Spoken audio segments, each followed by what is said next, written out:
আসসালামু আলাইকুম, কেমন আছেন সবাই? আশা করছি সবাই ভালো আছেন। তো আজকে আমি আরেকটা নতুন ভর্তা রেসিপি নিয়ে এসেছি। তো এখানে দেখতেই পাচ্ছেন আমি কাঁচা কলার খোসাগুলো কুচকুচ করে কেটে নিয়েছি। তো এটা কেটে নেওয়ার পর আমি হালকা গরম পানির মধ্যে একটু হলুদ দিয়ে এটা সুন্দর মতন সেদ্ধ করে নিব।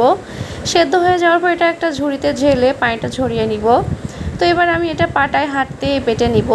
তো বাটা হয়ে যাওয়ার পর এখানে আমি সামান্য জিরা আর পেঁয়াজ, রসুন, আদা, কাঁচামরিচ একসঙ্গে বেটে নিব। দেখতে পাচ্ছেন আমার বাটা হয়ে গেছে। তো এবার এটা আমি কড়াইয়ে সয়াবিন তেল দিয়ে এটা ঢেলে দিব। এটা ঢেলে দেওয়ার পর এই বাটিটা ধুয়ে আমি সামান্য পানি দিব। বেশি পানি দেওয়া যাবে না, অল্প পরিমাণ পানি দিব। তারপর আমি এক টুকরো তেজপাতা দিয়েছি। তো এই পানি দেওয়ার পর এটা সুন্দর মতন একটু নেড়ে চেড়ে দলাটা ভেঙে নিব।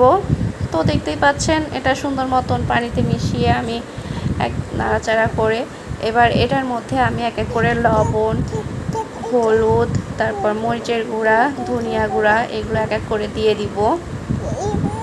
তো দিয়ে দেওয়ার পর আমি এটা নাড়তে থাকবো। এটা নাড়াচাড়া করতেই হবে, না হলে রেখে দিলে পুড়ে যাবে। এটা খুবই একটা মজার ভর্তা রেসিপি, মানে এত মজা লাগে। আমরা তো সাধারণত কলার খোসাগুলো ফেলে দেই, কিন্তু কলার খোসাটা বাটলে আসলে অনেক মজা লাগে। যারা খাননি অবশ্যই ট্রাই করে দেখবেন, খুবই একটা মজার ভর্তা।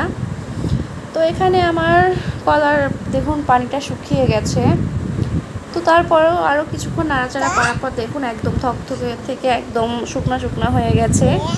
তো আমার কলার ভর্তাটা হয়ে গেছে। এবার আমি এটা বাটিতে সার্ভ করে নিয়েছি। দেখুন কি সুন্দর ধোয়া উঠছে, গরম গরম ভাতের সাথে খেতে কত মজা লাগবে। তো সবাই ভালো থাকবেন, আমার চ্যানেলটা সাবস্ক্রাইব করে রাখবেন। ধন্যবাদ।